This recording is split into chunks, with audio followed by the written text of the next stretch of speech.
Mbote bandeko balanzi ya Frère Europe Média, na Frère Europe Média oya Gisèle Ngindou, la diva de la presse internationale maman na peshi mbote sikozali, alors que na kati ya Frère Europe Média oya simbami na kati ya émission oya standard, émission pas comme les autres oya Tanya Zizimouya la moi si ya Fossette moi so atazo lo ba matin mais kokota veut dire que les lots peut te vendre qui te lo ba qui était par rapport à une nouvelle oh bisson c'est ce que tu as mis dans le monde entier oh te yebike ndeko na biso Martin Fayulu oh babimisiye candidat en commun, alors que biso le kati na Frère Europe Média to kanga ki maboko to do bibo to ko le kapeto panza sango to ngato yeba na kati na ba parti nyoso to ezali bandeko na biso seti ya opposition, alors bongo to ko bandana na bandeko na biso ya IDPS esika oyo esika ezwami na kati ya lumete to kiti to kitana kuna to le kalko yeba na ambiance nini ezali koleka kuna message oyo ba sepeli lango ou pas,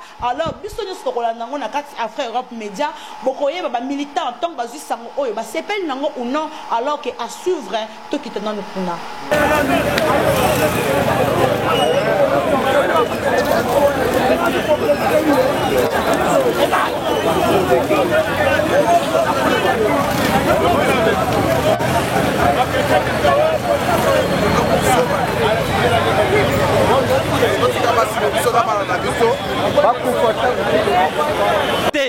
puisque Tolembi na bankagement il y a 2 ans, il y a un non. Soit qui toque une transition pour 3 ans, c'est que écoutez la 2 ans. 2 ans on a un mutoko ça le pouvoir il y a 2 ans. Si on voit un to lobby, peuple lobby que toque na élection pour to sanctionner muto oyo alingi ko sanctionner. Biso tolingi avec ou sans machine à voter parce que biso tolingi élection. La démocratie, ce n'est pas un groupe déjà de 7 personnes qui se choisissent un dauphin, ou bien 7 personnes qui se choisissent un président de la République, mais c'est la population. Dans la démocratie, c'est la population qui est le patron de la démocratie, c'est le peuple. C'est le peuple qui se choisissent eux-mêmes, leurs dirigeants. Ce n'est pas tout un groupe des individus au Genève. Ceux qui basent vrais combattants, ceux qui basent vrais Congolais. Il faut baya awa to sangana awa to yeba nani akobima nani akobimate. Le loyo Martin Fayulu, bien sûr, Baponier et pas Banani. Ce n'est pas la CENI qui a détruit la candidature de Félix Tshisekedi. Ce n'est pas ça la population. Ce n'est pas la population qui a refusé la candidature de Tshisekedi. Nous, le peuple congolais, nous nous sommes décidés que notre candidat c'est Antoine Félix Tshisekedi. Dans la machine à voter ou sans machine à voter, nous allons affronter les élections. C'est lui qui sera notre président du peuple. Parce que Félix Ayebi passe à peuple. Puisqu'ici, nous sommes en train de se demander qui peut sauver le Congo. Pourquoi sauver le Congo? Qui est l'ennemi du Congo et des peuples congolais? Bango balakisike, bangonde bazala ba ennemi à peuple congolais. Balingi ko sala makambo basalaki na 2003. Yangonde bazongeli yao. Na 2011 basalaki muze Tshisekedi kama makambo ndenge moko. Tshisekedi abenge bako tusangana. Baboye ko sangana. Kaka na minute ba ko benda Felix kote kuna na makopa na bango ke te ba ke bangone no ekosimba ve. Un message est Félix Azali, président de l'IDPS. Na minute où président de l'IDPS, c'est mon côté, Azali président, Azali représentant, il y a peuple congolais, na kati ya élection ezoya. Biso tolingi avec ou sa machine à voter to affronter élection. Tolingi lisusu makambo yaka to yokana to solola te. Puisque ba bazana kati ya pouvoir, balinkaka kocha makambo tozo kana ba consultation na ba dialogue en GT toyokani boye lobi bache boye basali boye yango nde peuple s'est décidé que tokendaka na maponami oye salami na Genval et nani na Genève et Talibango 7 personnes bako pour na candidat oya ko kenda na élection te, c'est le peuple qui s'est décidé puisque ici il y a le pyramide renversé. Ce qui Félix a signé, c'est un diplomate. Mais Félix a dépendant de la base, à la volonté, il y a peuple. Un peuple des souverains primaires. C'est le pouvoir du peuple, par le peuple et pour le peuple. Félix a signé bien sûr, c'est la diplomatie. Mais nous, ici, le peuple qui va lui voter le 23 décembre 2018, nous nous sommes décidés dans son ensemble que Toboy Masolo ya kuna ya batu 7 biso tolingi ya population 85 millions d'habitants o balingi ke tokenda kaka na bopanami puisque peuple a espéré comme bopanami ba accord ba transition na ba transition to baye.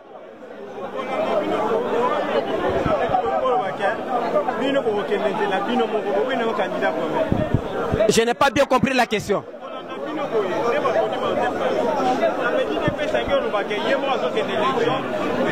Martin Fayulu kozala candidat comme ya bango mais biso toza na candidat unique ya peuple congolais. Bango ba opposant wana o baza kuna 7 wana. Soki 7 ye Fayulu aza candidat ya Mbemba, aza candidat ya Moïse Katumbi, aza candidat ya Matungulu, aza candidat ya Muzito, mais candidat ya peuple congolais azali Antoine Félix Tshilombo Tshisekedi. C'est ça la décision du peuple. Merci beaucoup. Mbote.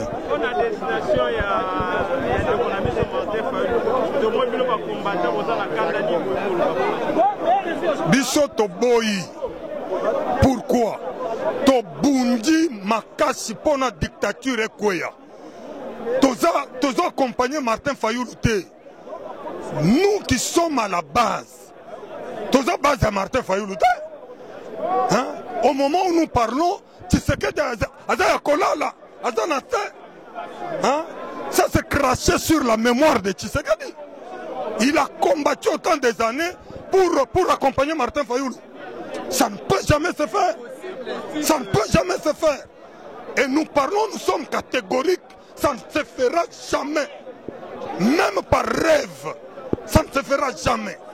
Nous sommes contre et contre, ça ne se fera jamais. Félix, il est toujours candidat. Et nous serons toujours derrière lui jusqu'à la dernière minute.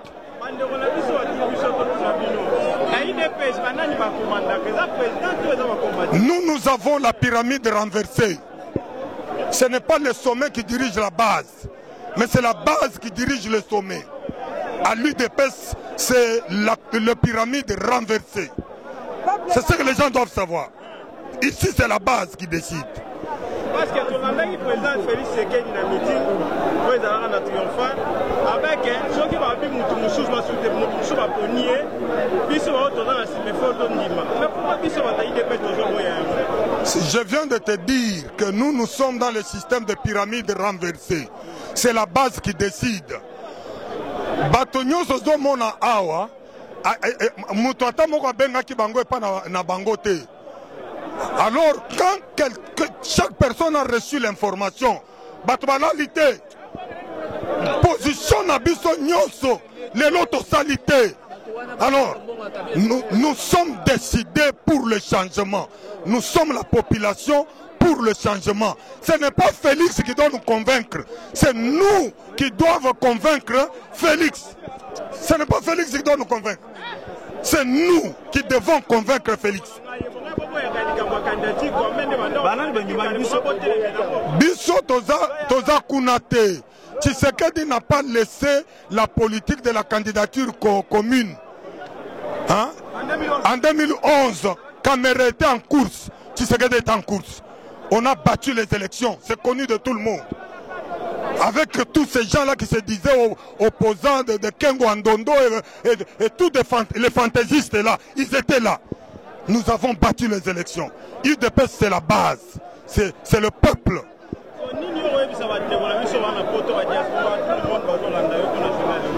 Nous, c'est le peuple d'abord. D'abord le peuple. Ce que le peuple vient de dire, c'est ce qui se réalisera. Ce n'est pas ce que Félix a dit. Non. L'UDPS, c'est le peuple.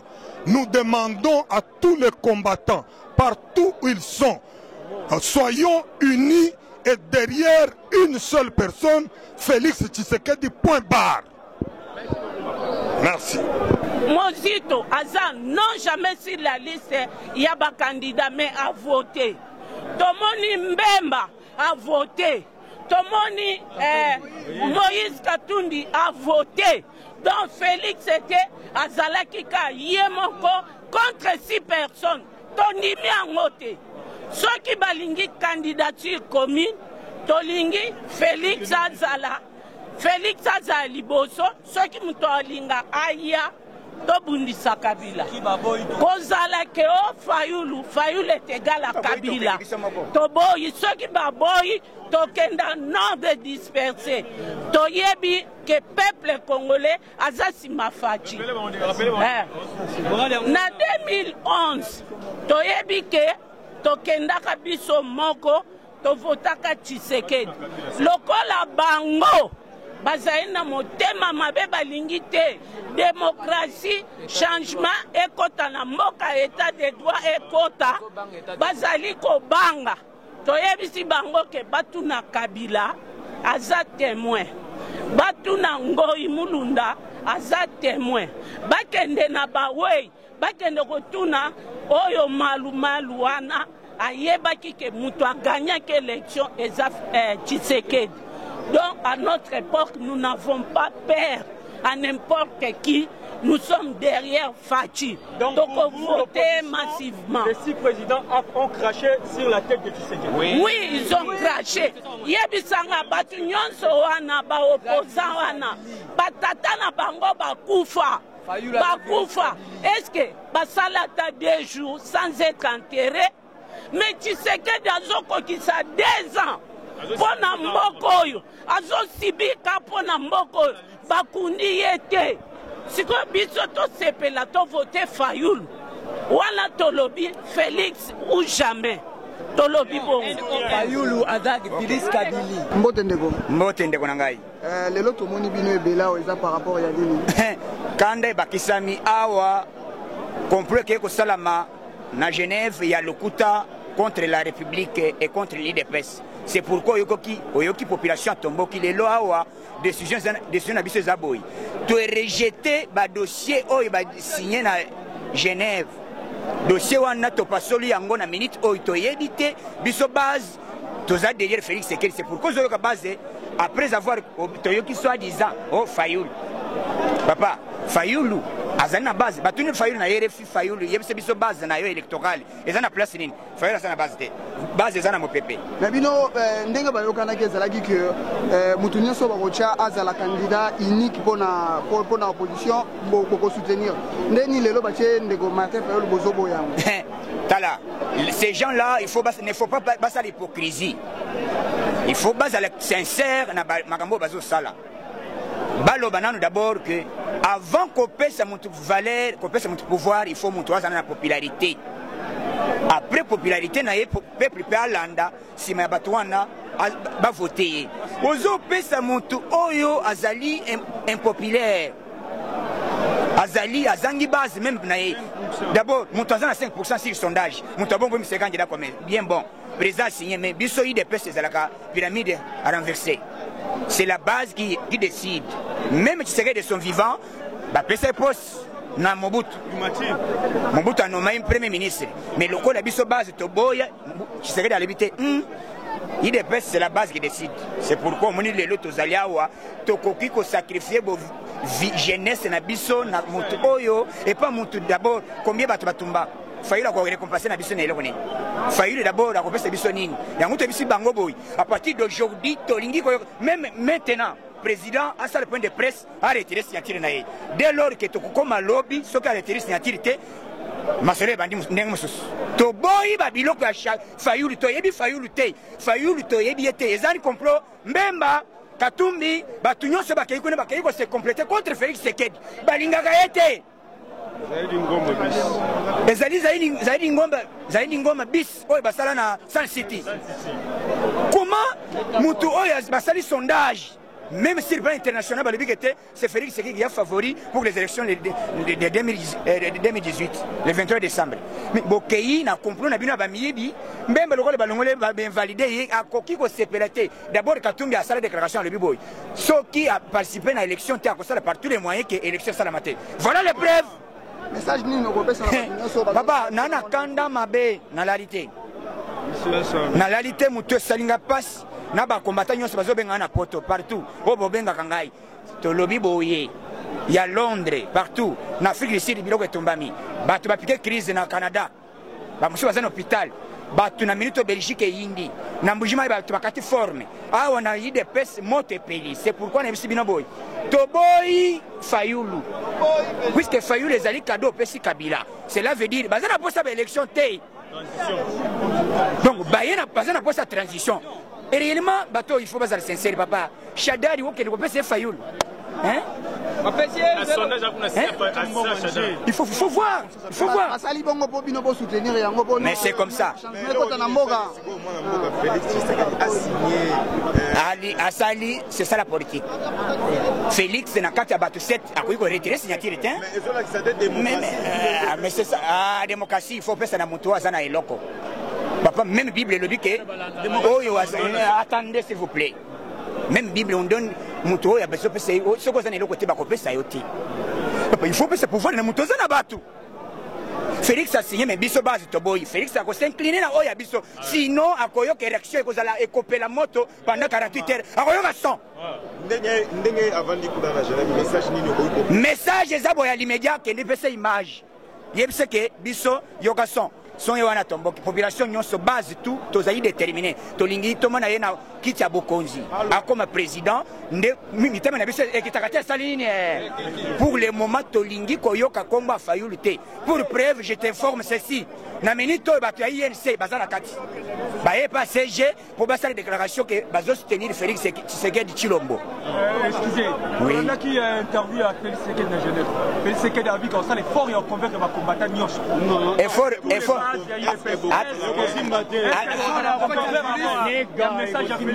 à benga nzambe effort à benga nzambe bamba sokite moyen to yoka yango to koyoka te. Est-ce que ba combattant bino ba kondima modo ya ko soutenir Fayulu que si Félix avait retiré candidature, quelle sera la réaction? Ah to longoli wana to longoli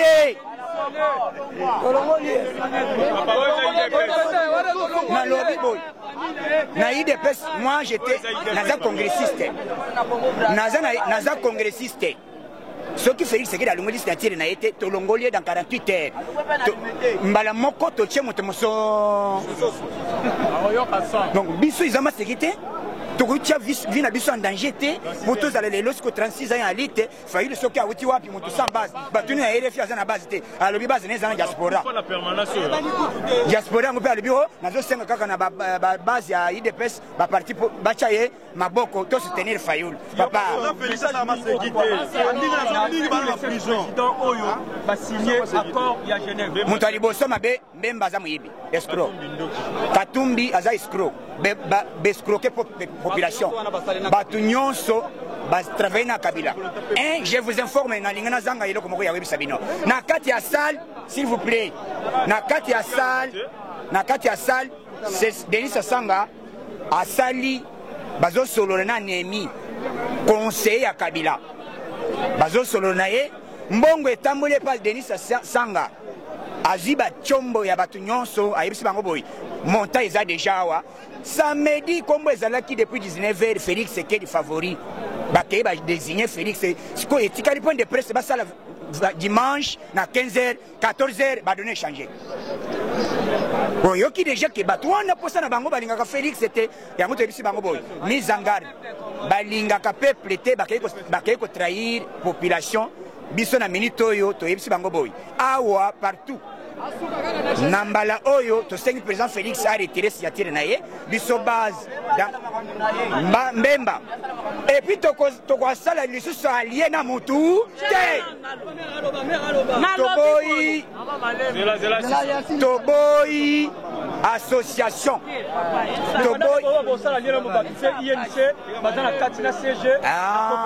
Mais INC va comprendre. INC va comprendre. Non, on va alliance na oya lingi biso. Oya ko soutenir biso. Puisque ba pesa ka mutu même au na banque nengo zabo soko ke na banque. Ozana compte te. Moi oké ko defa osala comme sala moko te ba ko pesa mbongo te. Il faut pas mon inquiéter, vous avez une bonne activité. Il faut ne pas couper ça, mais il y a un autre côté. Vous en avez tout, même na banque. C'est pourquoi je dis IDPS d'abord, Mundela ils ont compté dans la population. Félix Sekedi a plus aimé qu'au banda na capitale, la province monde entier besoin de Félix Sekedi. Talana na Canada, talana na Belgique, talana na Afrique du Sud, monte pays. France, monte pays, Belgique. Donc pour ça na biso ezali que Félix a comme la magistrature suprême, a comme chef de ah watolingi koyoka de gauche à droite té. À partir d'aujourd'hui, Kabila nabananga nabaka tolo ba système kabili. Mbemba kabiliste Fayulu kabiliste Fayulu bakabiliste amine. Dernière question. Oui. On va quitter dans 25 minutes CG Azolo officiellement. Oui. Mais jusque là tu as commis déjà non. Oui, Zobima est très important. Est-ce que vous avez s'attendre un message valable de la très bien là. Kabuna combattant Makas. Vrai combattant. Tango a biso que teboza la laisse, c'est pourquoi biso awa tozali ba gardien du temple. Ceux qui tout monde a déjà qui était ma bezali, ya mona biso bino que bochana c'est CG Azobima pour appeler ça mot d'ordre. Nyata borto? Donc na minute oyo oyeko bima kuna et kozala applicable à l'immédiat. Donc et là on a biso za la base. Tu sais que le monde tokende là il est en communion avec Félix Sekedi. Il est en communion. Félix Sekedi a Michatin. Biso tokenda congrès. Tokenda congrès, tu sais que Félix a bien ponatin. Base de tokenda me lever. Biso nyo salle. Moi j'étais congressiste. To le bité Félix ndekandira na biso na magistrature suprême. Nano comme président au lembi pouvoir ngo banda ko pesa Fayulu les joueurs moko ngai moko na ko battre rien. Et on a vu bino que awa to boy ba gauche droite to linga ka fati ou rien. Yende quand j'ai na biso commun et puis na minute oyo yende azo comme président. Merci. Bana zolo babo. Bonjour. Parmi ba maman ya IDPS. Nazali combattante. Ba maman ya IDPS nyonso tomba combattante. Nazolo babo ye biso ba maman ya IDPS to militer tango molai. Tango molai bana bakufi mibali bakufi baleki bakufi bamusu bakangami to bundi kaka pona ko valoriser banini ba valeur démocratique na mboka na biso. Fayulu azali ata na mole ya combattant que je suis, combattante que je suis, a koki ko telema pembe na ngai te pona ko défendre ba valeur ya démocratie. Biso tozoluka démocratie kota na mboka na biso.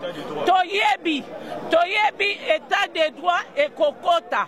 Toyebi quand est-ce que Fayulu a profité à s'infiltrer kati na biso. Lelo bazo boaka na ba chaîne ya ba télévision azwaki litutu pona b'intérêt na e.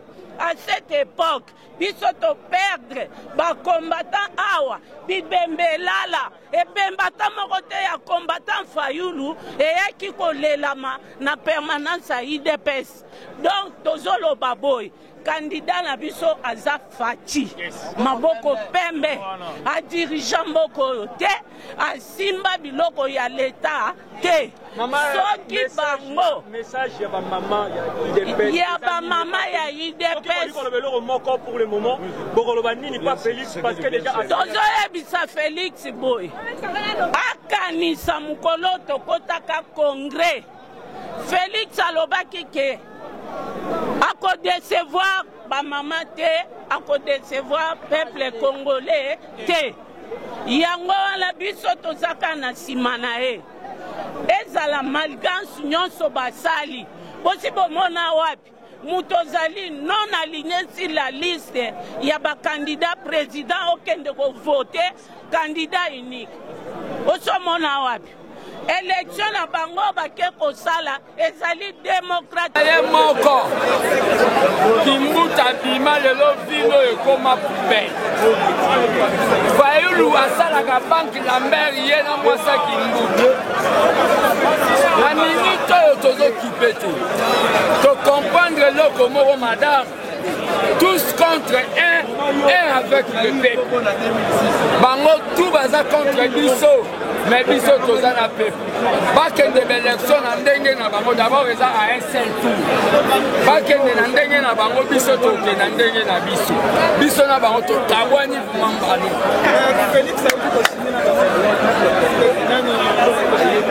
décision ya signé una et engagé kaka ye na mwasi na ye et engagé biso bacombattant te yango ndo moni toopelisa bapini mais soki aye ayebisi bino clairement ke aza d'accord osandeni soki alobi na biso ke azosoutenir makambo na bango Genève tokokende par 1000 chemin te tokolongole parti na biso adéclaré ki incapacité tokolongole parti na biso mais naza confiant na ye akosala ngo nazosatendre aya asala déclaration alobaki oyo elobi bino bacombattant nzambe mpe likolo ayoki yango nalandi yango natondi bino mokili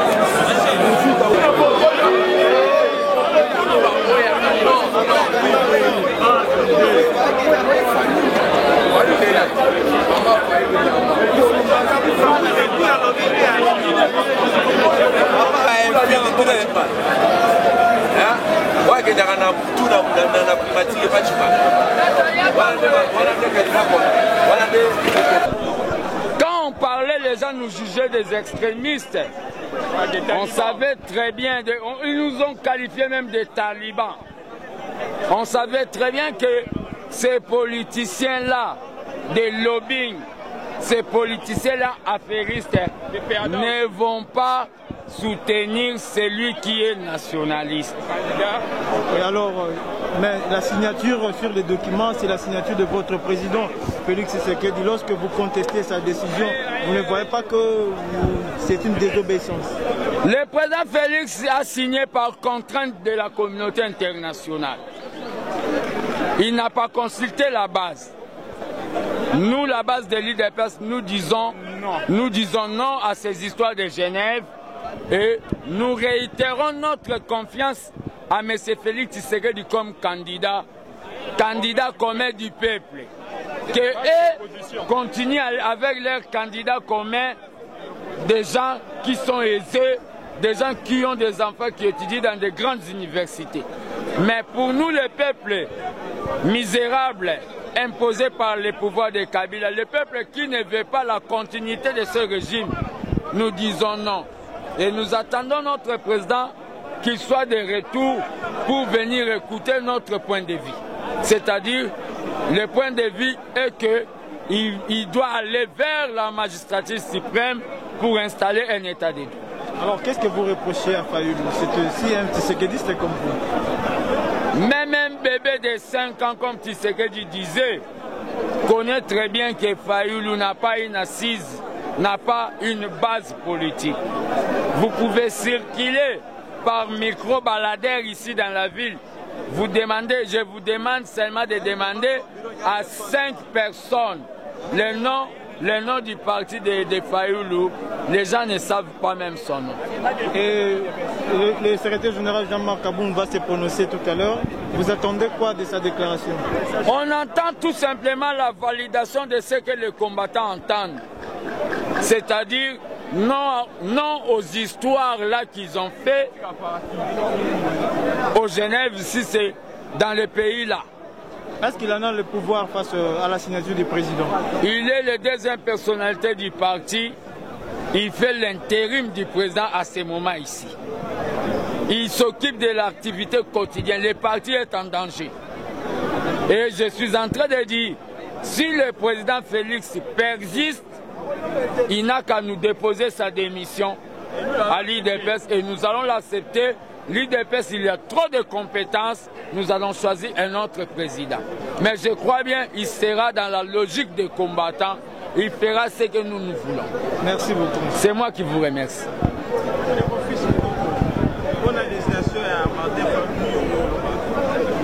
Les nuls et sans effet, coup d'épée dans l'eau. Peuple congolais, il faut comprendre le komoko. Na moment où tozali, ba opposant wana babimi na poisa. Balingi basala oyo, basali lokola ndenge tomonaka na léopard.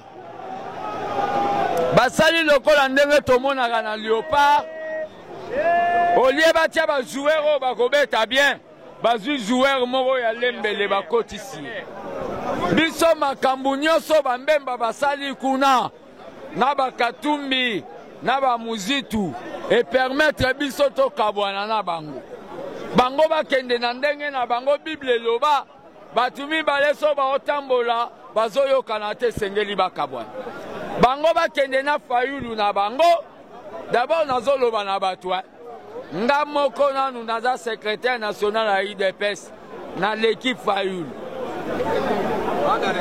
nga bayebi nga tina Singapour Fayulu bayebi eka na avenue de renseignement na canal kini place akenda oleka bemission na minute oyo nde tozoloba Fayulu nde apesa voix na ye Kimbuta bima lelo vilo ekoma Kinshasa la poubelle Fayulu asalaka banki Lambert na Kimbuta l'air toloba boloba ke ba jeune UDPS ba fingaka bato na minute tozozela pona mema bino musika te président Félix Fayoka o ba combattant balobi soka yoki yango te toko remercier ye toko yebise akena kopema toko pona président mususu pe makambo tozoloba bobenga biso ba fanatique lelo batu baya tobengi ba na téléphone te parti eza parti ya peuple biso tozaneti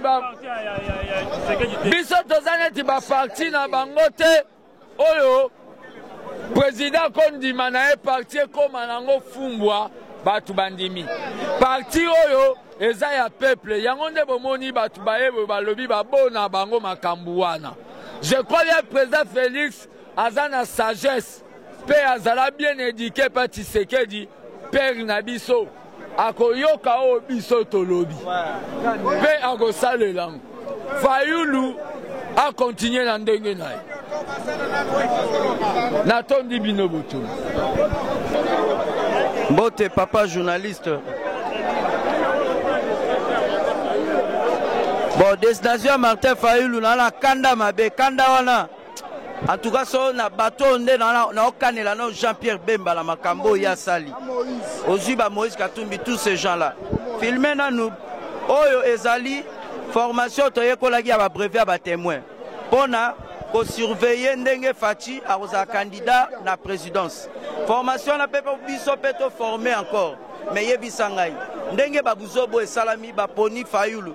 Siko biti nango ezani poto ça la formation à reformer ba témoin Fayulu ou bien Félix eza motuna ndeko Jean-Pierre Bemba katana na course Moïse akatanaki mais 4 batikalaki ozi Fayulu Kamere Matungulu na yemoro Félix nde mutalekaki bango mais to komona ba poni le biso Fayulu FCC Kabila tini plus de 30 millions que na Suisse ba Bemba wana nyonso tuna kati avec ibandudisme oyo basali na kati ya bandundu Matungulu Muzitu na yemoko Fayulu ozina Bemba Équateur po bapona na bango Fayulu mala 4 fois yango tolo babwe biso toyebi yango te ndeko Félix azolanda biso UDPS eza Etienne Tshisekedi oyo atika yango mais etika l'héritage ya bana Congo voilà héritage wana biso tout wana succession awa tout comme peba moi na ngai jour à Rokamba UDPS donc ndeko Félix akoki kotikela biso ebonga au cas soki aponi bango bien biso soki aponi biso akozala reconduire avec Irachi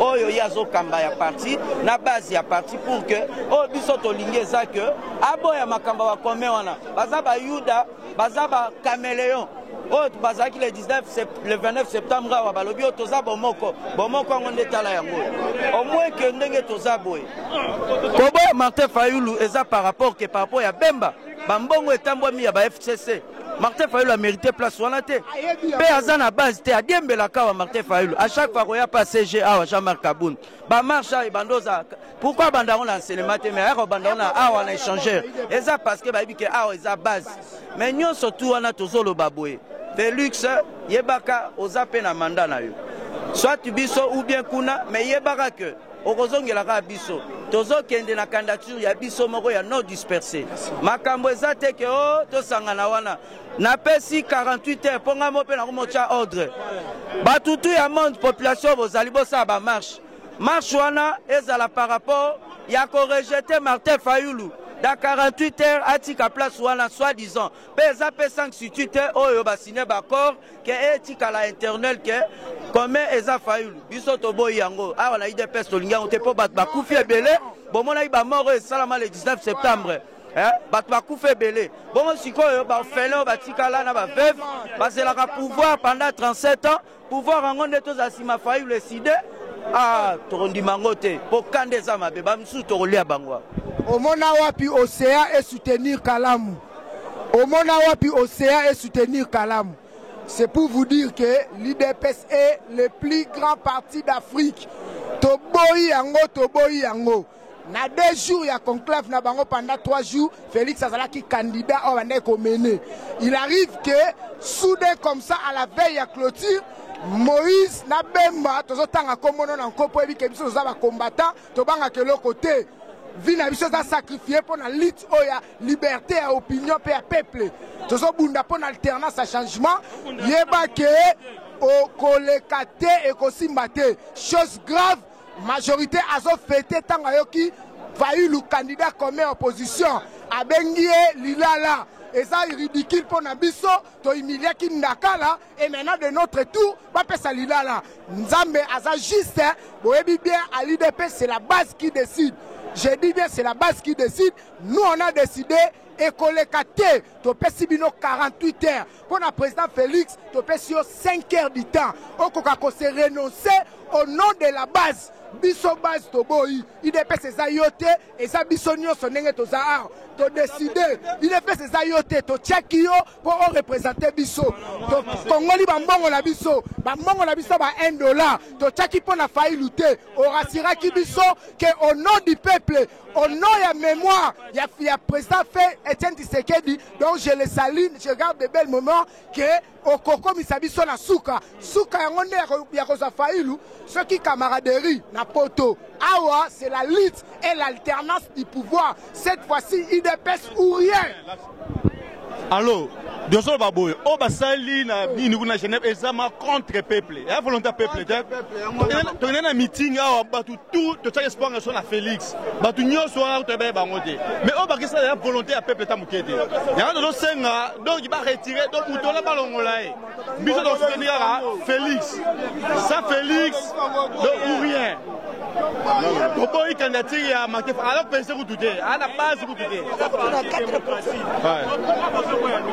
non papa tolobia bemba tanga yaki awa tanga bakati na nko omonaki ta distance peut-être na quoi morobo pour ma base elle est donc une match ba joueur morobo ba tie atata na classement bien té ba entraîner ba supporter ba regretter non donc c'est un neni ngala côté na IDP ça quand plus de 50 fois hein na quand plus de 50 fois na IDP ça faut ba âge 11 ans donc soutenir aide parce que la moto yo à la base les lorsqu'on gagne l'élection ba tricher est-ce que ne la rebondira ma Fayulu ne la volonté de bondira ma Fayulu biso cha moto yo peser net biso tout na qui ça te beke ezali ke Félix na mulu ba na muta bandunu na muyanti mais donc soutenir Félix pour le monde partout donc que Félix na bala miki bi Félix ma Fayulu la humanité oh va ça les erreurs Félix na meeting avec la table de mon susu bino ba combattant boza na zoya ba tete pas bozo boya non tout est sur base est-ce que nga robunda ma Fayulu wana za bango wana salon bango mais biso peuple tout a besoin ya bangamwa là tout a besoin ya cha muto do peser Félix a 36%. Made Fayulu soki 5%. Comment que la 36 ba écarté ba cha muto na 4%. Et ça l'a raté. On va saluer la volonté peuple té.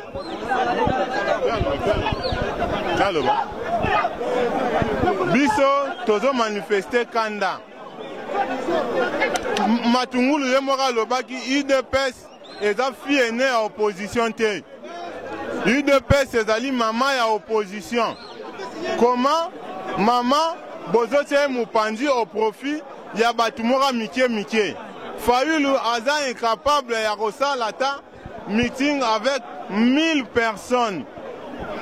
Ezali je ya ba politicien de fait. Ba politicien ba sala politique pour un accident. Baza na vocation politique té. Ba ye kote kisande politique. Preuve to mona bango bateka ba voix nyonso peuple apeki bango na chèque blanc.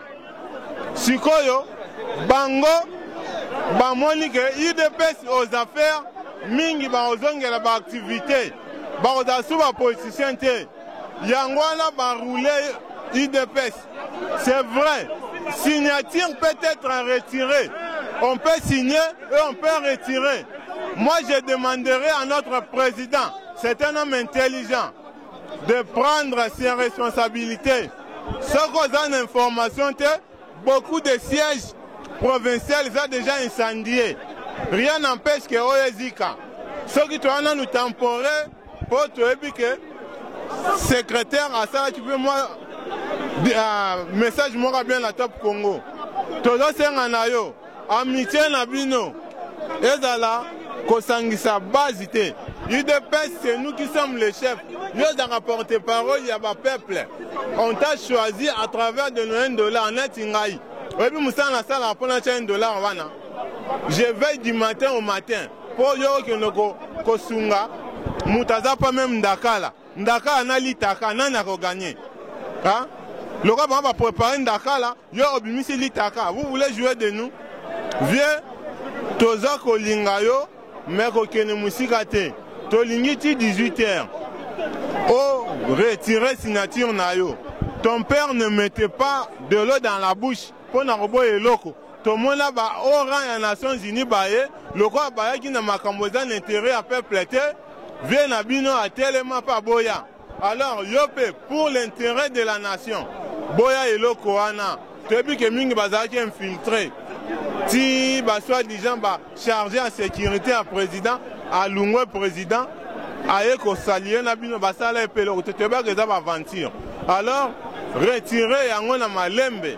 Merci.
Mbote bandeko balanzi ya Frère Europe Média na Frère Europe Média oya Gisèle Ngindu la diva de la presse internationale maman na pesi mbote sikozali alors que na kati ya Frère Europe Média oya simbami na kati ya émission oya standard émission pas comme les autres oya Tanya Zizi Muyala moi si ya tout cas bandeko tout obozala ki iboso bino so bomoni oya eleki na kati ya IDPS Tanya Zizi Muyala aloba nini eloko ya koloba mingi ezalite ezaka kapase pe mawa na o tout ozali tout ka bandeko tout obozala ki iboso bino so bomoni oyeleki na kati ya IDPS Tanya Zizi Muyala aloba nini eloko ya koloba mingi ezalite ezaka kapase pe mawa na o tout ozali koleka bandeko na biso ya IDPS balobi ke sa fati élection ezate sa fati élection ezate bamisusu balobi ke Fati a trahi na 36 ans o ba moni pasi alors que Fati a trahi bango il fallait Fati a signé le col a signé alors que a sali mabe biso to kolobani biso toujours basango bapandi sango tozali wana pona kopanda sango bino omoni oyeleki ba bêtise oyefingami alors que ba de comme tous bapesi papa na biso bokechi premier bapesi raison na oyo uti koleka alors que to moni que ezali 7 parties o bazali ba 7 personnes pendant ya opposition to apena 7 parties alors to bandaki na IDPS pona lelo pona IDPS to suki nanu awa alors to continuer to regretter ki tapena INC to luka pe bandeko na biso ya dynamique to toluka mpe bandeko mpe MLC toluka toyeba est-ce que basepeli na message oyo ou pas, alors que na bosani te kopesa mbote na ye moko Fabrice Mutombo on abengaka caméraman nanga en privé, donc privé à moi on a pensé azali yanga perso, donc na pesi mbote sikozali. En tout cas tout à l'heure là on se retrouver encore à suivre à votre émission, pas comme les autres. Oya Tanya Zizumuyala tayo.